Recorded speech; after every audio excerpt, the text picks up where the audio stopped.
선문 공안 39번째 시간입니다. 고칙 76. 우리가 이 공안이라고 하는 거는 뭐 제가 누차 말씀드렸으니까 이 공안의 뜻은 이제 따로 얘기하지 않고요. 이 공안 이제 가르침인데, 가르침 쉽게 말하면. 근데 이제 공안이라고 이렇게 따로 해놨기 때문에 거기에도 어떤 이 법칙 같은 게 있습니다. 그러니까 가르침 하나, 가르침 둘 뭐 이렇게 있을 건데, 그래서 거기서는 하나, 둘 이렇게 세질 않고 공안의 공안의 이 수는 칙이라는 말로 썼어요. 우리가 무게의 단위를 뭐 그램이라든지 킬로그램, 어떤 길이의 단위를 센티미터 이러듯이 이 공안의 수는 칙이라고 썼습니다. 그래서 몇 칙, 몇 칙, 1칙, 2칙 이런 식으로 셌어요. 이제 여기서 고칙이라고 하는 것은 이 고자는 이제 옛 고자인데, 그러니까 하여튼 이 옛 고자는 이 법에서는 법을 상징하기도 합니다. 법을. 우리 아마 이 고경이라는 책 이름이라고 해야 됩니까? 그런 게 있을 겁니다. 고경, 오래된 옛 거울이라는 뜻인데, 이 가르침에서는 이 고자, 옛이라고 하는 게 그런 측면이 있기 때문에 그래요. 이거는 시작도 없는 옛날부터 늘 있던 거니까 고라는 말을 좀 이렇게 씁니다. 그 고책 76. 아유광이 빈두로 존자에게 물었다. 이 아유광은 인도의 이 아소광을 한자로 아유광이라고 합니다. 아소광이라고 들어보셨을 거예요. 석가모니 부처님 이 사후 한 몇 년, 한 300~400년 후에 인도의 이 왕인데, 사실은 이 불교가 이제 인도에서 이렇게 조금 알려지고 그런 게 다 이 아소카왕 때입니다. 아소카왕 때 불교를 굉장히 보호하고 육성했다고 해야 되나요? 불교하면 아소카왕을 빼놓고 불교 역사를 얘기할 수가 없을 정도예요. 인도 국내뿐만이 아니고 인도 외 나라에까지 이 불교를 이렇게 전파한 분인데, 그래서 그런지 모르겠지만 제가 대선사 법어집을 보면은 아유광산이라고 나와요. 아유광산. 중국인데 아유광산, 유광산이라기도 하고 아유광산인데 이게 나와요. 그러니까 중국의 어떤 산을 아유광산이라고 이렇게 부르는지까지는 제가 모릅니다. 중국의 어느 지역에 있는지는 또 모르지만, 그러니까 이 불교 역사에서 이 아소카왕이라고 하는 이분을 빼고 얘기할 수 없는 측면이 있기 때문에 불교가 중국으로 전파되고 중국이 받아들이면서 이 아소카왕의 이름을 딴 산까지 아소카왕 이름을 이렇게 붙일 정도잖아요. 아유광산이다. 이게 물론 이 아유광산에도 절이 여러 개 있고, 우리 그 대종고 스님도 아유광산 절에 이렇게 주지로 부임을 받아서 거기에서 이 법을 펼치기도 하고 그랬습니다. 이제 그런 아소카왕을 아유광이라고 지금 여기서는 얘기하고 있고, 이 빈두로 존자, 빈두로 존자는 이 아란의 이름이라고 그러네요. 아란의 여러 아란들이 있었을 거 아닙니까? 예를 들어서 아란이라고 하는 것은 우리말대로 분별에서 벗어난 하여튼 이 깨달은 사람을 얘기하는 건데, 여럿이 있었겠죠. 이제 그 중에 한 분이겠죠. 빈두로 존자에게 물었다. 소문을 들으니 존자께서는 부처님을 직접 만나보시고 오셨다는데 맞습니까?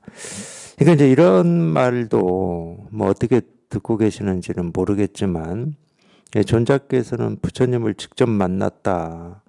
이런 말도, 예, 이 존자께서는 이 존자라고 하는 사람이 있고 부처님이라고 하는 뭐 세존이라고 하든, 예, 고타마 시다르트라고 하는 이름을 가졌던, 깨달아서 물론 이제 법을 펼치고 계시는 석가모니라고 하든 이런 분이 이렇게 따로 있다. 그럼 그건 직접 만난 게 아닙니다. 예, 사람을 본 거죠. 부처님을 본 건 아니에요. 예, 고타마 시다르타라고 불리는, 예, 이름이 있는 사람 또는 이 석가모니 부처님이라고 불리는 사람을 만난 거지 부처님을 만난 건 아니죠. 예, 부처님이라고 하는 게 사람일 수는 없잖아. 예, 깨달았다고 하는 것도 마찬가지입니다. 예를 들어서 그래 그냥 우리가 그냥 쉽게 얘기하자고. 제가 깨달았다고 쳐. 예, 깨달았다고 쳐. 근데 이 깨달음이라고 하는 거에 아무 관심도 없고 깨달았는지 안 깨달았는지도 모르는 사람하고 만나면서 산다고 쳐요. 그 사람들이 그럼 부처님을 만나고 있는 겁니까? 사람을 만나고 있는 겁니다. 이런 사람을 만나고 있어요. 어디에 살고 있고 나이는 얼마쯤 되고 뭐 얼굴은 어떻게 생겼고 뭐 이름은 뭐고 그 사람을 만나고 있는 거지. 부처라고 하는 것은 눈에 보이고 귀에 들리고 뭐 우리 생각으로 이해하고 알고 하는 게 아니야. 남들이 저 사람은 깨달은 사람이다 하니까 뭐 깨달았나 보다 뭐 이런 마음으로 그 사람을 대하지. 그때도 사람이야. 내가 깨달았나 보다라고 여기고 있는 사람을 만나고 있는 거지. 깨달음이라든지 도를 만나고 있는 건 아니죠. 그런 착각하시면 안 된다고. 어떤 이 깨달은 사람의 형상을 보는 거를 부처를 내가 만났다, 부처를 봤다. 또는 깨달은 사람, 살아있는 사람을 만났다고 해서 내가 부처님을 만났다, 깨달음을 만났다. 이럴 수는 없는 거예요. 부처를 직접 만났다는 말은 자기가 이 분별에서 벗어나서 그냥 이거 하나가 이렇게 실감이 되고 확인이 됐다는 이 말밖에 없어요. 그게 부처를 직접 만나는 겁니다. 자기가 직접 실감하고 경험하는 거죠. 이게 부처니까. 부처는 이 사람이 아니고 모습이 아니고 소리가 아니고 색깔이 아니고 모든 분별에서 우리가 벗어났다고 하는 이게 부처니까 이게. 근데 물론 이제 이 아소카왕이 어떤 뜻으로 부처님을 직접 만나 보시고 오셨다는데 맞습니까? 이렇게 물은지는 잘 몰라요. 어떤 뜻으로 이거를 지금 한번 테스트 해보는 건지. 근데 이제 예를 들어서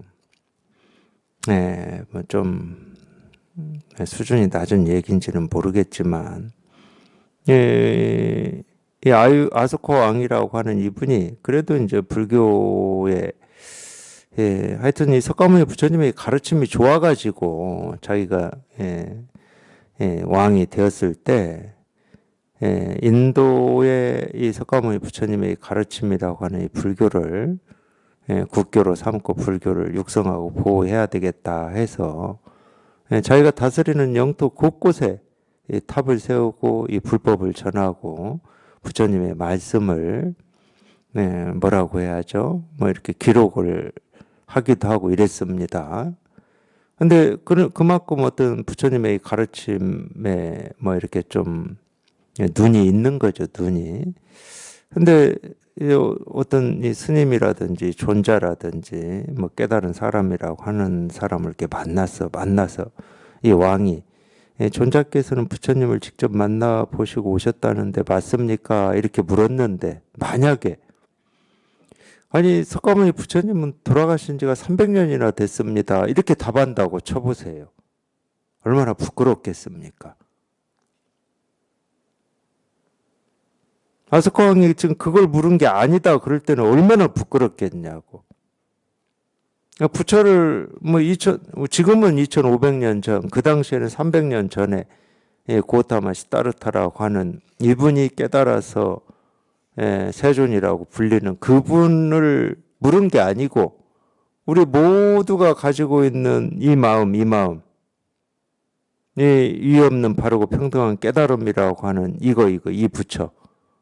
이거를 물었는데 300년 전에 돌아가셨는데 어떻게 만납니까? 이렇게 대답을 했다. 그럼 그거는 참 불교를 공부한다고 얘기할 수도 없고 뭐 참으로 부끄러울 일이죠.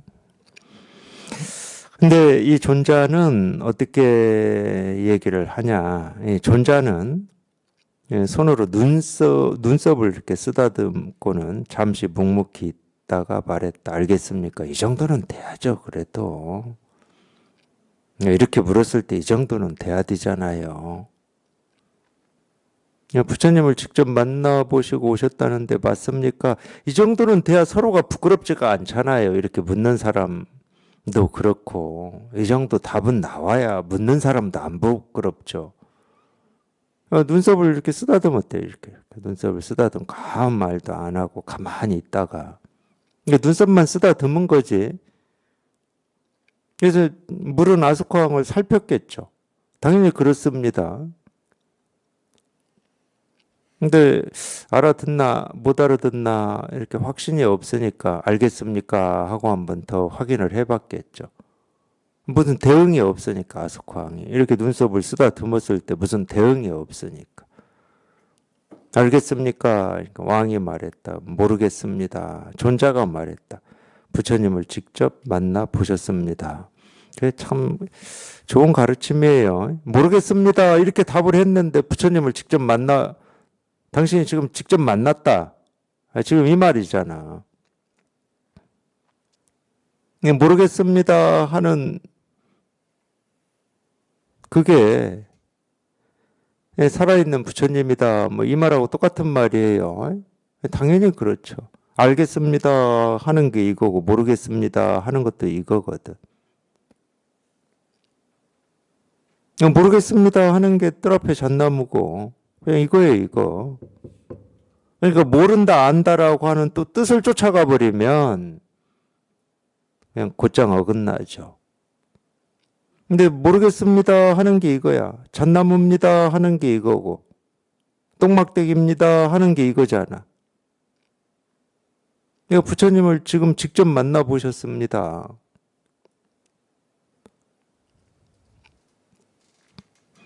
좋은 가르침이죠. 고치 77 월지국의 왕이 개빈국의 월지국의 왕이 개빈국의 이름이 이게 뭔 말이야 이게 조사가 잘못됐나 월지국 개빈국부터 한번 보겠습니다.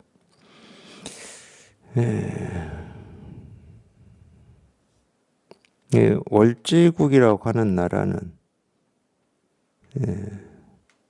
한나라 때 서북의 월지국이라고 하는 나라를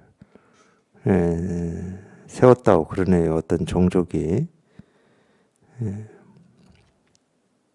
개빈국은 북인도에 있는 나라라고 그러는데 가야다라고 하는 것도 북인도의 아라한인데 이게 이 조사가 잘못된 것 같아요. 월지국의 왕이 개빈국의 이름이 가야다라는 존자가 있어서 이렇게 돼야 될 것 같아요. 개빈국이라고 하는 이 나라의 이름이 나라에 사는 이름이 기야다라고 하는 이 존자가 있어서 명성이 자자하다는 소문을 듣고 곧 여러 신하들과 함께 그 나라로 찾아가 예를 갖추어 법을 물으려고 하였다. 이렇게 말이 되겠죠. 왕이 개빈국에 사는 이 기야다라고 하는 이 존자를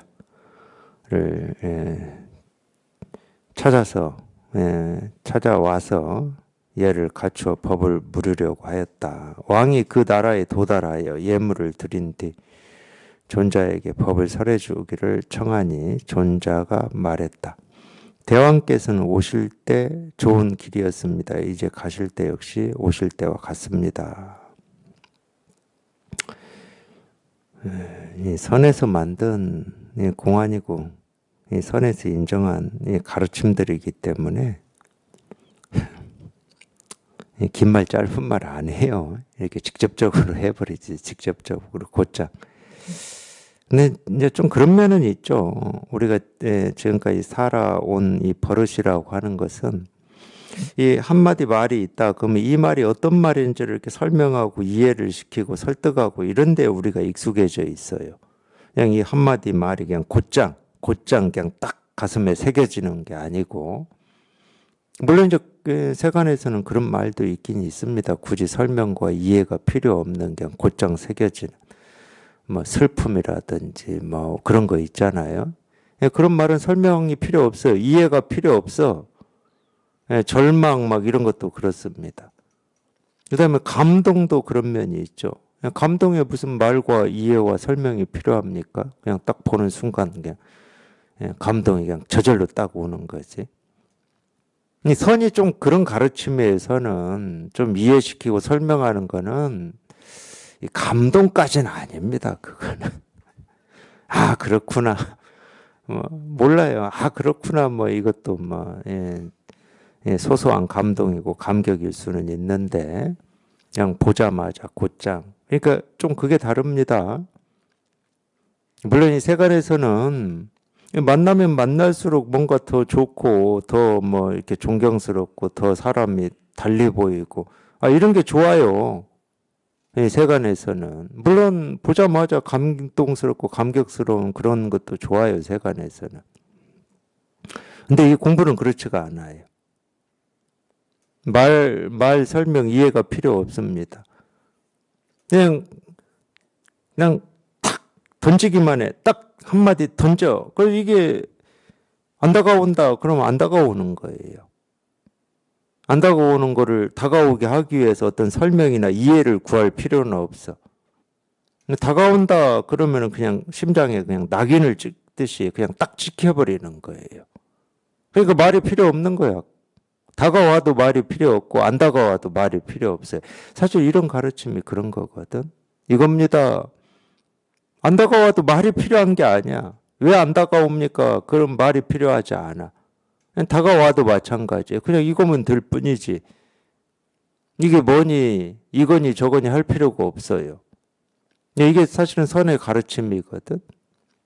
이게 간단해. 그러니까 설법해달라고 뭐 여기서 보면은 이 월지국은 중국 서북 쪽이고 계빙국은 북인도라고 그랬으니까 뭐 어느 정도 거리는 뭐 이렇게 멀진 않아요. 보면 지금 우리 세계 지도로 봐도 인도 대륙을 보면은 또 헷갈려요. 인도 위쪽에 이 동쪽 이게 파키스탄입니까? 방글라데시입니까? 이 동서이 항상 헷갈려. 이 두 나라는 파키스탄이죠. 이쪽이 서쪽이 방글라데시고 서쪽이 파키스탄, 동쪽이 방글라데시. 그 서쪽에 서북 쪽에 있는 그 나라 국경하고 중국 국경이 붙어 있습니다. 지금도 세계 지도로 보면은. 그러니까 이 북인도의 저쪽 동쪽하고 중국하고는 옛날에도 뭐 그렇게 멀지 않았을 거예요. 물론 이제 그 사이에 이제 여러 나라들의 흥망성쇠가 있었어요. 늘 중국 땅이지는 않았어요. 그런 면은 있지만은 어쨌든 이 한 나라의 왕이 설법을 듣기 위해서 뭐 온갖 것 이 예물을 다 끌고 지고 와서 예물을 바치고 설법을 청했다. 그러면은 동방예의주국인 우리나라 같으면은 적어도 1시간은 좀 떠들어 줘야 될 거 아니에요. 1시간은. 근데 이게 뭐야 이게. 하나님께서는 오실 때 좋은 길이었습니다. 가실 때도 역시 오실 때와 똑같을 겁니다. 이렇게 끝. 근데 이 법을 다 전해주긴 전해줬어. 조금도 부족함 없이 다 가르쳐주고 다 드러내 보여주었어요. 이걸 제가 한자로 얘기를 해드려야 됩니까? 오실 때 좋은 길이었다 열애고, 가실 때 역시 오실 때와 같다 선서잖아요. 부처의 두 이름이에요. 열애 선서는.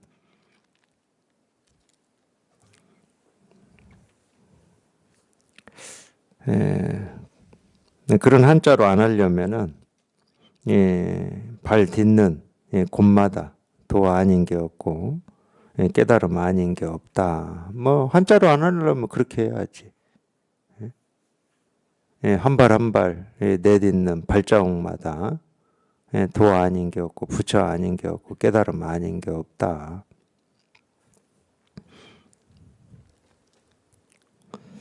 근데 이걸 못 알아들으면 어떻게 되겠습니까? 참 기가 막히고 코가 막힐 일이죠. 못 알아들으면. 이게 뭐야 할 거 아니에요. 아니 이 말 들으려고 저 멀리서 이고 지고 이 나라까지 왔나 싶을 거 아니에요. 못 알아들으면 그렇게 되는 거예요. 못 알아들으면은 억장이 무너지는 거지. 뭐. 도가 뭡니까 이겁니다. 못 알아들으면 억장이 무너지는 거지. 그러니까 우리가 이렇게 얘기할 수도 있을 것 같아요. 우리 이 몸뚱아리를 가지고 살면서 이 자기 이 몸의 이 보호 장치 이런 거를 자기도 모르게 수도 없이 하면서 살 거 아니에요. 저는 그럴 거라고 생각합니다. 이 몸뚱아리 보호 장치, 나라고 하는 것을 이렇게 보호하기 위한 그런 장치들. 아마 그 중에 하나가 도가 뭡니까 이겁니다 하면 못 알아들으면 이걸 못 알아듣는 이거를 직면하고 이거에 이렇게 솔직해지는 거는 자기가 무너지는 것 같은 이런 느낌이니까 당연히 우리 생각이나 의식이 이거에 대해서 이럴 거다 저럴 거다라고 하면서 이걸 이렇게 보호하고 있는 것 같은 느낌이 드는 거예요. 저는 자기는 그걸 생각이고 자기 의지고 뜻이고 지식이라고 자기는 생각하겠지만 자기를 보호하는 거야. 근데 솔직한 건 도가 뭡니까 이겁니다. 안 통하면 뭐 전혀 모르는 거거든. 그냥 깜깜한 거야. 도대체 뭐라고 할 수가 없어. 어떻게 할 수가 없어. 안 통하면. 그게 가장 솔직한 거야.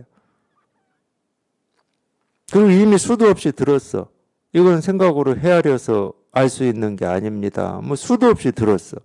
그럼에도 불구하고 자기도 모르게 생각으로 헤아려서 이건가 저건가 하고 있는 그게 뭐겠냐고. 나를 지키고자 함이에요. 보호하고자 함이야.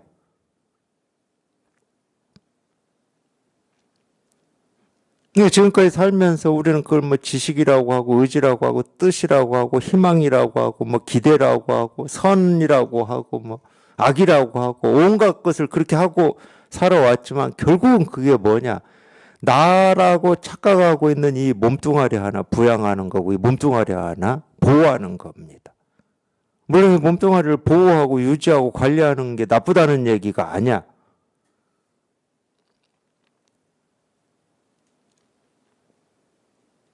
그걸 나라고 착각하고 거기에 매여 있는 자기 생각, 느낀 감정, 온갖 것을 거기에 매여 있는 거기에만 다 쓰고 있는 그게 좀 서글프다는 거지.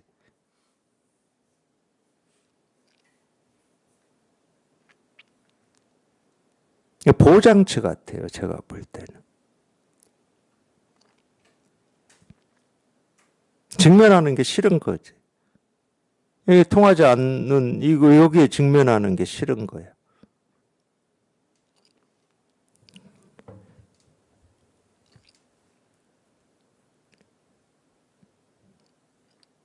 근데 피해 간다고 물론 피해 갈 수는 있지. 뭐 평생 그렇게 버릇이 되어 왔기 때문에 자꾸 피할 수는 있지. 자기도 모르게 또 생각으로 헤아려서 이런 거니 저런 거니 뭐 할 수는 있지. 근데 그러면은 공부를 못 해요.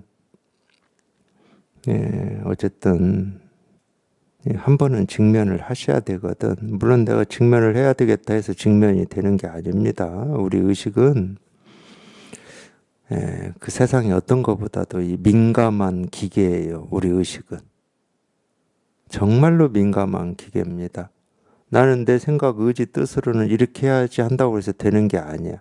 거기에 우리 의식이 조금이라도 태클을 걸거나 두려움이 있거나 불안이 있다. 그럼 그쪽으로 안 갑니다. 잘. 의식만큼 민감한 기계가 없어요.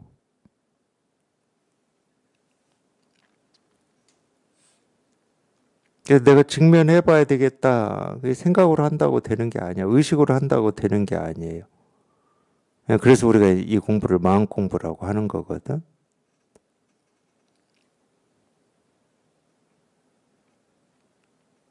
마음이 움직여야 돼. 마음이 움직이는 게 뭐냐라고 또 물으면은 마음이 움직이는 게 또 의식이 돼버립니다. 그런 의식이 아닌 마음이 해야 된다고 표현을 하고 있는데, 그럼 마음이 움직이는 게 어떤 겁니까? 마음으로 하는 게 어떤 겁니까? 이렇게 묻는 순간 또 의식이 돼버리잖아. 어떻게 한다 그러면 의식이야, 그거는. 이거 마음이 하는 공부입니다. 이 말은 우리 생각으로는 못 알아들어. 마음으로 알아들어야지.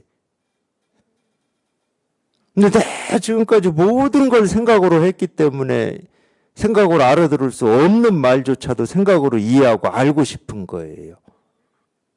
그럼 그게 마음입니까? 생각이지. 어떻게 해야 됩니까? 생각이잖아. 마음은 그런 생각의 길을 따르질 않아요.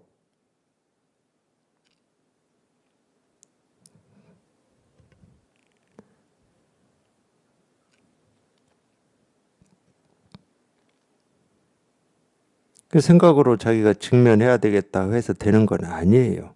근데 어떤 면은 있느냐. 정말로 이렇게 뜻이 있는 곳에 길이 있는 겁니다. 어쨌든 이간에 해결해야 되겠다라고 하는 그런 뜻과 원. 그 마음밖에 없어요. 그 뜻과 원이 자기를 이 깨달음에 이르게 하는 거지 다른 게 없어. 근데 그 뜻과 원이라고 하는 것도 해석이 안 돼요. 해석이 안 됩니다. 얼마큼 있냐 없냐 있냐.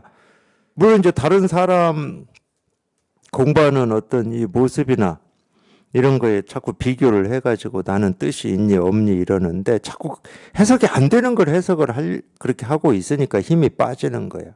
해석이 안 되는 거예요, 그게.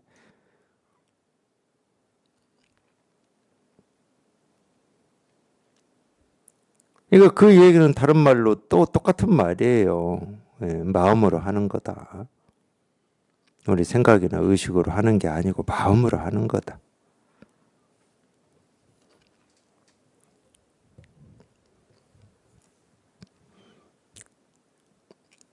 그래서 하시다 보면은 자기는 직면하고 있다는 생각도 못하고 직면 안 했다는 생각도 못하는데 자기도 모르게 이렇게 딱 직면할 때가 있어요.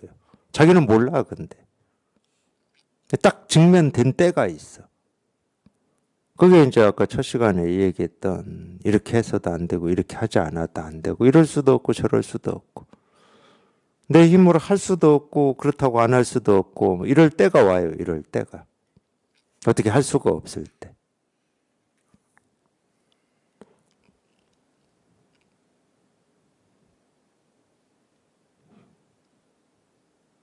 자꾸 이 공부하시면서 그러니까 그것만 하지 마시라고 그러는 거예요. 그럴 때가 어떤 때인지 우리가 알 수는 없고 그 때를 뭐 자기도 알 수 없으니까 그러니까 그건 어떻게 못해요. 우리가 못하니까 놔두고 피하지만 마시라고. 피한다는 건 다른 거 없어요. 자꾸 생각으로 어떻게 하는 겁니다. 그래서 먼저 공부하신 분들이 그런 모습을 보고 이렇게 변명한다, 뭐 이런 말 쓸 거예요, 아마. 먼저 공부한 입장에서는 변명으로 보이거든. 자기는 정당해, 근데. 자기는 정당해요. 근데 그거 다 피하는 거예요. 변명을 한다는 건 생각으로 벌써 헤아려서 말을 하고 있는 거잖아. 이 마음의 일을 의식의 일로 자기가 끌어내려 버렸으니까 당연히 변명하는 거지. 피하는 거고. 하여튼 그거는 뭐 기가 막히게 잘 찾아가요. 피하는 거는. 이 직면을 안 하는 거. 그냥 한번 직면하면 될 것 같은데. 그러니까 이 먼저 공부한 사람들이 보기에 그래요. 그냥 직면하면 될 것 같은데 피해버려. 그게 말로 되겠습니까? 뭐 자기가 알아서 할 수밖에 없는 건데 어쩔 수가 없어요. 그것도 뭐 어쩌지를 못해. 그것도 때가 와야 돼. 때가 와서 내가 지금까지 맨날 피하고 변명만 하고 살았구나. 자기 발등을 자기가 이렇게 찍을 때가 와야 돼요. 안 그러면 안 돌이켜집니다. 우리가 돌이킨다라고 하는 것은 그게 만만한 문제가 아니에요. 지금까지 생각만 의지하고 믿고 의지해서 생각으로만 하다가 내가 지금까지 늘 생각으로만 해왔구나 하고 이렇게 돌이켜지는 게 이렇게 쉽겠습니까?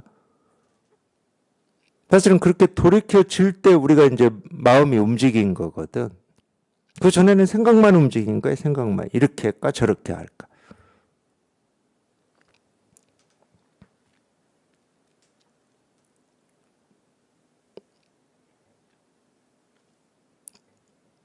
희한하게 참 피해 가시는 분들은 기가 막히게 그쪽으로 발달이 돼 있는 면이 있긴 있어요. 기가 막히게. 어떤 때는 뭐, 저도 깜짝깜짝 놀랄 만큼 그런 경우가 있더라고요. 그러니까 자꾸 이제 먼저 공부하신 선사들이나 뭐 이런 분들이 공부는 이렇게 솔직 담백하게 하는 거다 이런 표현을 그래서 하는 겁니다. 생각으로 하는 것은 솔직 담백한 게 아니에요. 그렇기 때문에 공부할 때는 뭐 우리가 어떤 사정 있잖아요. 사정. 그거 전부 생각으로 하는 거잖아요. 사정. 뭐 이랬다 저랬다. 전부 그건 생각으로 하는 거니까. 그건 솔직 담백한 게 아닙니다. 그냥 직면하는 거예요. 그냥. 여기 딱 이렇게 직면하는 거야. 이거 하나 해결하고 싶고 여기에 통하고 싶은데 안 통해지니까. 안 통해지는데 어떻게 할 수가 없잖아. 이거를 뭐 들고 다닐 수도 없고 놓고 다닐 수도 없고 뭐 어떻게 할 수가 없잖아. 근데 마음은 여전히 여기에 이렇게 통하고 싶고 이거 하나 해결하고 싶어. 근데 자기가 할 수 있는 게 없어. 그럴 때 우리가 좀 이렇게 겸손해지는 거거든.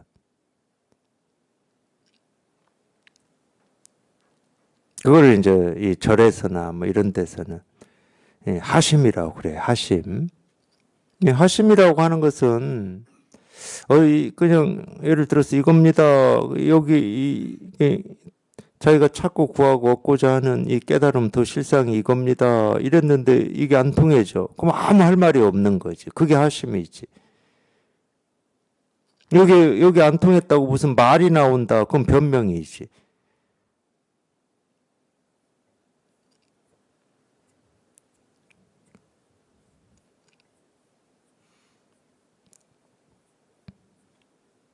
그냥 알고 보면 이 공부는 간단하다니까요. 어려운 게 아니야. 통하면 통하는 거고 안 통하면 안 통하는 거야, 그냥. 근데 늘 그냥 이겁니다 하고 계속 가르쳐 드려. 다른 건 생각할 것도 없지. 늘 가르쳐 드리는데. 안 통했다고 해도 다른 거 생각할 게 없잖아. 도가 뭡니까? 이겁니다. 늘 가르쳐 드려. 부처가 뭡니까? 이겁니다 하고 늘 가르쳐 드려. 그러니까 그런 마음만 있으면 돼. 내가 통할 때까지 그냥 닥치고 그냥 듣는다. 통할 때까지.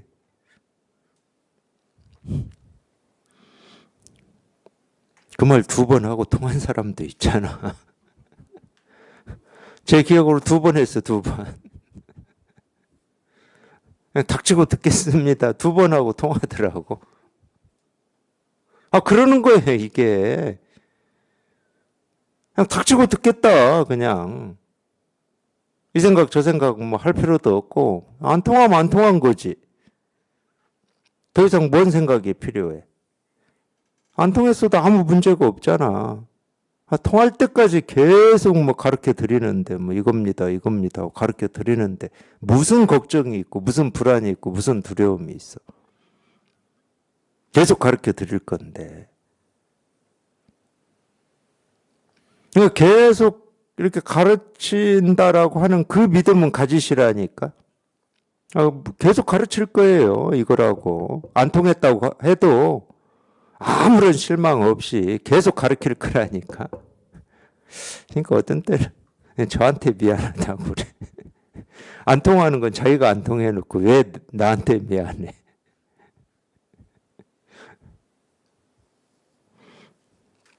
그럴 필요 없어요.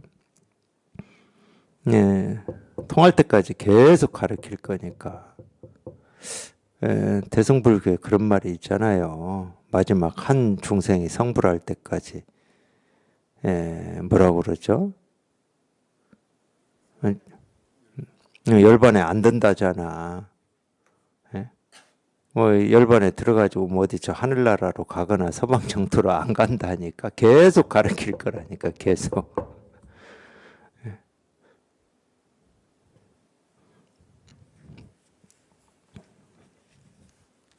고책 78. 소승의 비사론에 이르기를 하나의 마을이 있어 동룡이 살고 있었다. 그때 500의 존자가 그곳으로 갔으나 그 동룡을 항복시키지 못했다. 그 뒤에 한 사람의 존자가 있었는데 손가락을 한번 튕기자 그 동룡이 바로 항복하였다. 고 하였다. 이 소승은 뭐 대승소승할 때 소승입니다.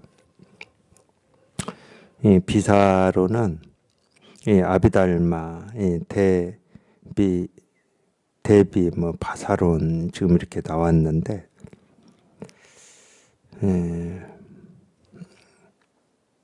아비달마 구사론도 있고 여기에서 이 얘기하는 아비달마 대비 바사론도 있고 뭐 그런가 봐요. 뭐 제가 뭐 자세히까지는 다 모르지만 이 아비달마 대비 바사론이라고 하는 이 논서는 2세기 중엽 인도에서 카시니카 왕의 보호 아래 500인의 아라한이 편찬한 책이다.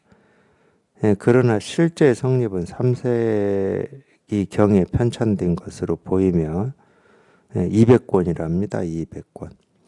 대비 바사론으로도 불린다. 아비달마라고 하는 건 빼고 대비 바사론이다. 이렇게 현장에 한역본만이 현존하고 그럼 인도 말로 돼 있는 산스크리트로 돼 있는 거는 이제 없고 이 현장이라고 하는 이 중국 스님이 인도 가서 이 불교를 공부하셨잖아요. 아마 이 현장이라고 하는 스님 이분이 인도 유학 가서 이제 불교를 공부해가지고 이렇게 돌아온 이게 우리가 알고 있는 그 서육이 아마 모티브가 됐다고 제가 들은 것 같아요. 거기도 보면은 뭐 삼장법사 나오고 막 그렇게 나오잖아요. 근데 이 현장이라고 하는 이 스님이 인도에서 공부하고 중국으로 돌아올 때 인도말로 되어 있는 이 경전들을 많이 가지고 와가지고 중국에 와서 그걸 이렇게 번역을 했습니다. 현장 스님이 번역한 게 반야심경도 있고 금강경도 있고 왜냐하면 이분이 대반야경이라고 하는 600권이나 되는 반야경을 전부 번역하셨거든요. 이 대반야경이라고 하는 경전에 당연히 금강경도 있고 반야심경도 있으니까 금강경 반야심경을 현장본이 있습니다. 예를 들면 이제 우리가 지금 읽고 있는 금강경 제일 많이 읽고 있는 금강경은 현장 스님이 번역한 번역본이에요. 금강경도 현장 스님이 번역한 번역본은 예, 예, 제목이 뭐더라? 뒤에 뭐 반야 바라밀 금강 반야 바라밀다 경 이거는 있는데 앞에 제목이 좀 있어요. 문수반야경하고 같이 이렇게 한 권으로 엮어서 제 스승님이 책을 냈는데 능단 금강경이라고 약자로 그게 현장 스님이 번역한 번역본입니다. 그러니까 우리나라는 좀 공평하게 반반씩 나눠서 금강경은 구마라집이 번역한 번역본을 가장 많이 보고 읽고 있고 구마라집 번역본이 32부로 나뉘어져 있는 가장 많이 봅니다. 능단 금강경이 현장 스님이 번역한 건데 이건 거의 잘 안 보죠. 근데 반야신경은 또 희한하게 현장 스님이 번역한 이 반야신경을 많이 보고 있어요. 현장 스님이 한자로 번역한 것만 남아있다고 합니다. 이 대비바사론이라고 하는 이 논서는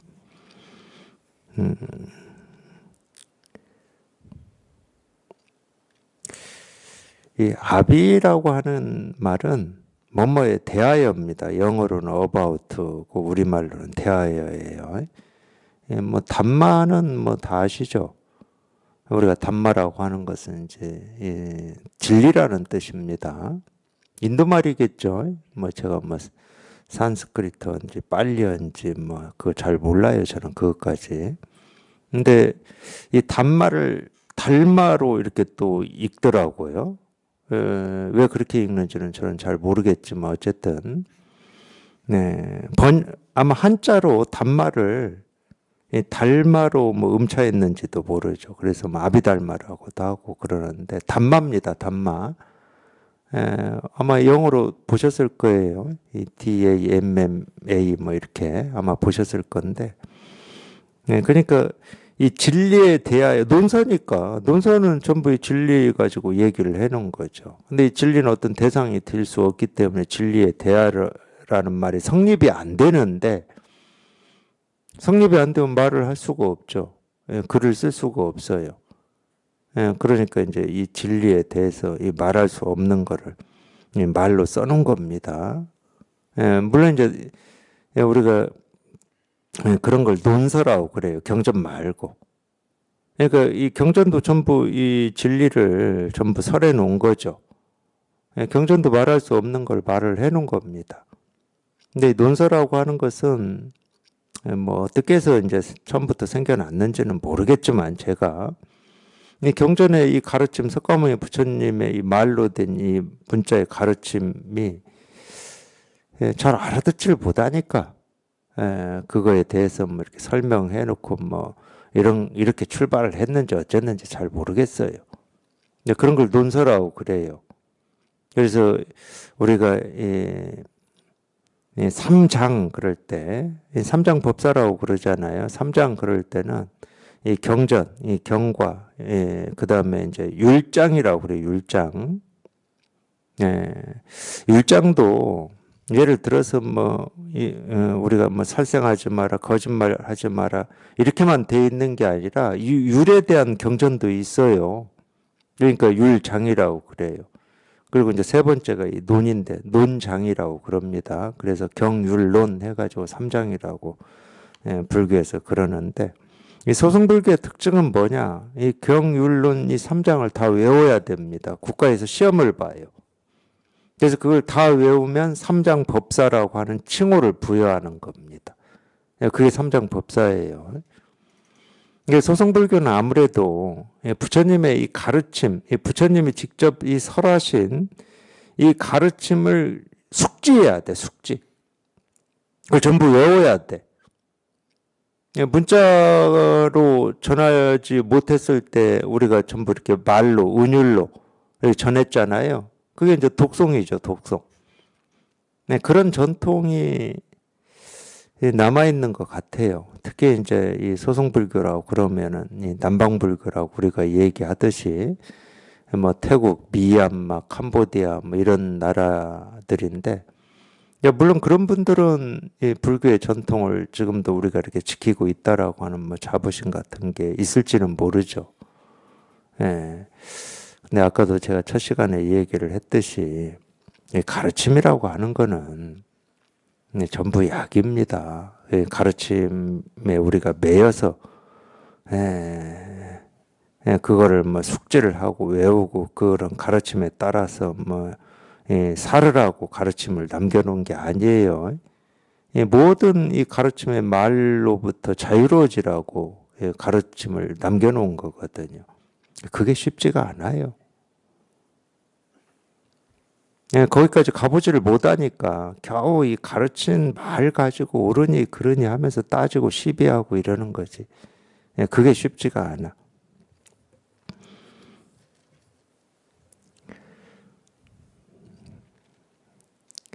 그래서 이 소승불교의 어떤 사상, 소승불교가 얘기하고자 하는 어떤 가르침, 이거를 많이 담고 있겠죠.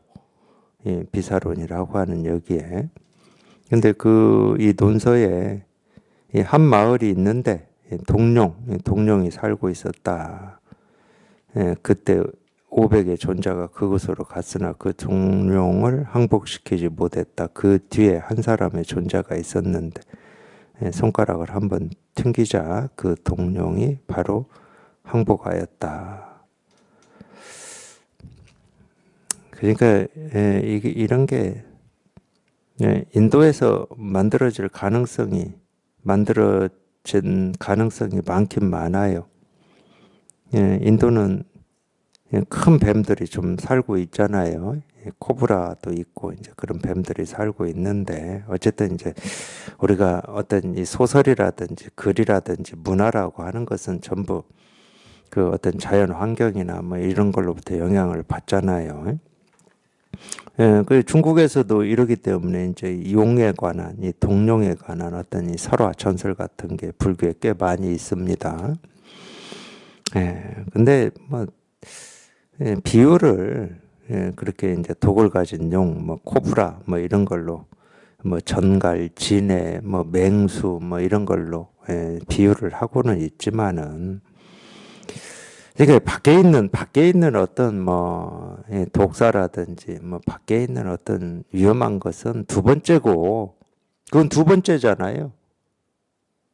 우리는 밖에 있는 위험 요소들에 관심이 더 많죠, 실은. 오히려 그게 더 정직하고 솔직한 거죠. 밖에 있는 위험 요소들밖에 생각해 본 적이 없죠. 자기 안의 위험에 대해서는 한 번도 생각해 본 적이 없을 겁니다. 밖에 있는 위험 요소들만 생각 아니라고. 근데 밖에 있는 위험 요소는 2차적인 겁니다. 진짜 위험한 동룡, 뭐 정갈, 진해, 맹수는 자기 안에 있지 안에.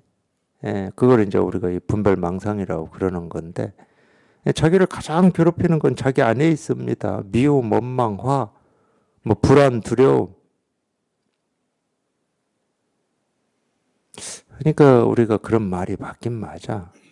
한 나라가 이렇게 멸망하는 이 핵심적인 원인은 내분이라고 그래요. 내분. 안에 있다는 거예요. 밖에 있는 것보다 안에 있다. 왜 그런 사람들끼리 모여서 나라를 만드니까. 그런 사람들끼리. 동령을 가진 사람들끼리 모여서 나라를 만드는데 당연히 안에서부터 썩는 거죠. 마찬가지예요. 한 개인도 마찬가지입니다. 자기는 남을 미워하고 남을 원망한다고 하지만 미워하는 마음이 나오는 순간, 원망하는 마음이 나오는 순간 자기를 괴롭히는 거잖아요. 동령은 늘 자기 안에 있는 겁니다. 동령을 항복시킨다라고 하는 것은 분별망상에 슬쩍 벗어난다는 말이에요. 이 불교 설화에 이제 그런 게 많이 있는데, 불교 설화를 우리가 볼 때도 남의 일로 또는 어떤 대상으로 오래된 역사 속으로 보지 마시고 자기 공부로 보셔야 됩니다. 자기 일로 보셔야 돼요. 예를 들면은 제가 최근에 하여튼 도반들한테 몇몇 도반들한테 얘기한 게 그 암두 스님 얘기 중에 그 노파 지음을 만나지 못해서 전에 6자식을 다 7을 낳아가지고 6을 버리고 마지막 7번째 자식도 지음을 만나지 못해서 암두 만나가지고 암두 전활이라고 하는 선사인데 지음을 만나지 못해서 7번째 자식도 강물에 버려버렸습니다. 이런 얘기도 마찬가지예요. 남일이다 그러면 안 풀어져. 그건 죽었다 깨어나다 안 풀어져요.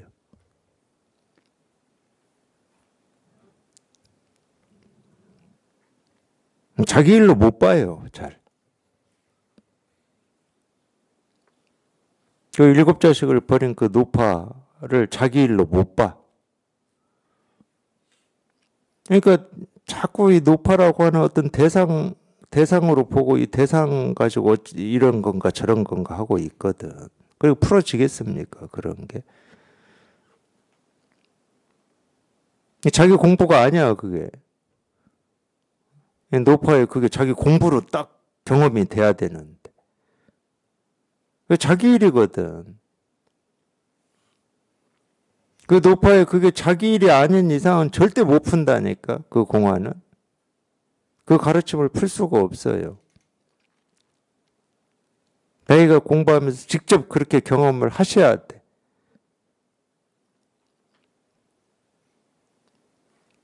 그래서 자식을 버리는 경험도 하셔야 되고 7번째 자식을 버리는 경험을 직접 하셨을 때 그게 보이는 겁니다. 똑같은 거예요. 똑같은 거. 동령을 항복시켰다. 그냥 손가락 한번 이렇게 튕겨서 바로 항복시켰다 그러잖아요. 그럼 그 전에 500존자가 동령을 항복시키지 못한 거는 당연히 뭐 자기들 나름의 어떤 방법이나 뭐를 썼겠지. 아니면 뭐 설명하고 이해시키고 했겠지. 아니면 갈고 닦았겠지. 이런 생각이나 이런 분별은 이러기 때문에 이렇게 해야 되고 저렇게 해야 되고 아니면 이런 분별을 없애야 되고 고요하게 있어야 되고 이렇게 했겠지. 그러니까 항복이 안 되지. 그냥 온갖 방법을 다 써도 항복시키지 못했던 동령이 그냥 여기서 그냥 딱 그냥 곧장 손가락 하나 들어서 그냥 일시에 모든 중생을 다 멸도시켜버린 거죠. 그런 겁니다. 그냥 그런 거예요. 그냥 이거 한번 이렇게 탁 통해서 이거 하나 이렇게 분명해지는 거. 그게 동령을 항복시키는 길이고 방법입니다. 뭐 다른 길 없어요. 그냥 일이지.